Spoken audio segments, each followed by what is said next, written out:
So, nangunguha kami ng mangga, tapos walang paalam sa may-ari. Ay, atay ko.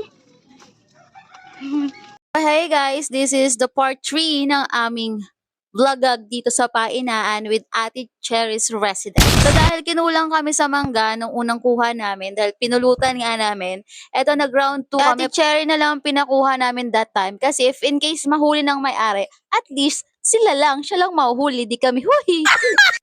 Pinahamak. So samahan nyo kami sa aming part 3 ng Kabaliwan dito sa Painaan. So let's go guys! Part na talaga ng red horse. No, mangga.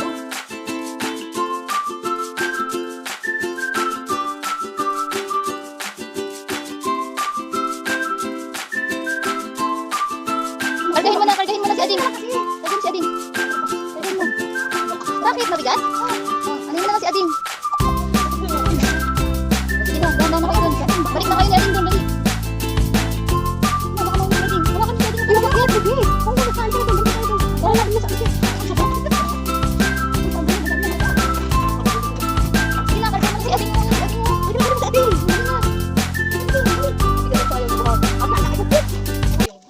Ate, ano yan? I have 2 mangoes left and right. Tirador po ng mangga ng kapitbahay. Tara na. Ay, kayo mastermind. Napagputusan lang. Sino nagutos? Ay, ang dami pala. Ang dami pala niyan, DJ.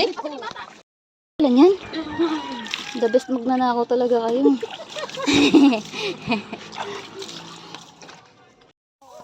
Ayo, masarap yan. Bilog-bilog yun. Oo, masarap yan. Masarap yan. Kasi iba ang bunga niya. Oo. Tignan mo ang bunga niya. Hindi to yun, masarap to. Hindi to yun. Open mo nga, open ka ng isa. Ano yung matamis na Oo, tapos kinakain siya. pag hinog na siya, para siyang Ay, loko, hilaw pa. purple. Hilaw pa to. Taptukay siya eh. Hilaw pa to. Pero malaki yung bilog niya. Ay, oo, masarap to, di ba? Pag Mukha siyang kinakain. laptukay, pero hindi siya laptukay kasi ayan oh. Alam mo yung yung bunga niya. hindi yan, iba yun. Ano yan? Ba't may ganyan? Oo nga, masarap pa naman yun. Diba? Yun ang Nakatikip kinukuha ka din namin yun? sa bundok eh. yung parang Jolin. Oo, tapos para siyang aratilis. Yun eh. Para din siyang aratilis pag nahihinog. Oh, iba yun, iba yan, hindi yan. Ay, oo nga, iba to.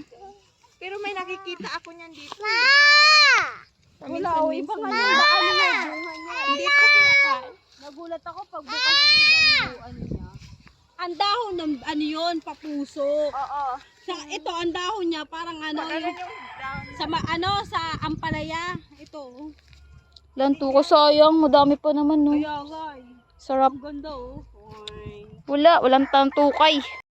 At inabot na nga kami ng gabi dyan. Actually, nag-overnight na kami dyan. Madaling araw na lang kami umalis para umuwi. Kasi nga, medyo alanganin na napasarap sa kwentuhan, ganon. Pero, hindi na kami nag-inuman dyan. Kasi bawal. So, ayan, tamang dinner lang kami. Ang ulam namin dyan is, alam ko, sinigang ata yan or nilaga.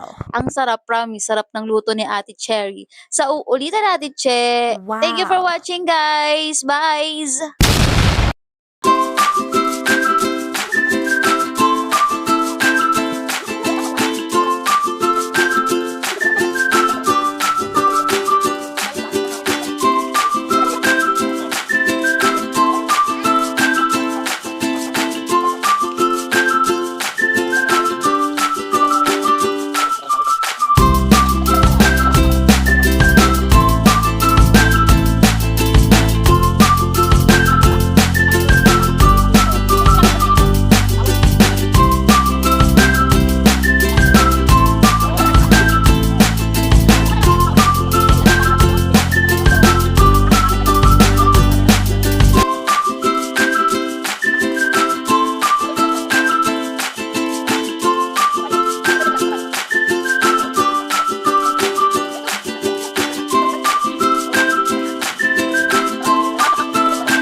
kabilugan ng buwan.